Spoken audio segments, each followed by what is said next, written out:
टूरी के खुल्ला में खुल्ला कान में पैरे बाली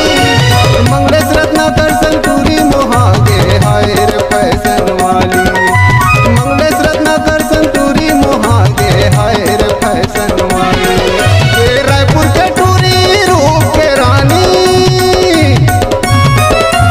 रायपुर के टूरी रूप के रानी जीवला जलावा तेरे ये लाल लाल टूरी के गाल दिखत है झूमेल वाला बाते रे लाल लाल टूरी के गाल दिखत है झूमेल वाला बाते रे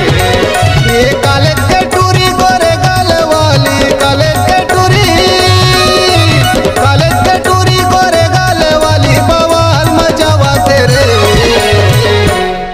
ये लाल लाल टूरी के गाल दिखत है झूमेल वाला बाते रे लाल लाल टूरी के गाल दिखत है झूमेल वाला बाते रे दा झूमेल वाला बाते रे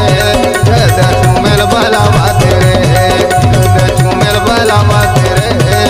दा झूमेल वाला बाते रे दा झूमेल वाला बाते रे। अगर आप अपनी आवाज को एक नया आयाम देना चाहते हैं तो चले आइए मल्टी ट्रैक डिजिटल रिकॉर्डिंग के लिए संपर्क करें HK म्यूजिक कंपनी, कोटा डबरी, चांपा, छत्तीसगढ़। मोबाइल नंबर है 9329238487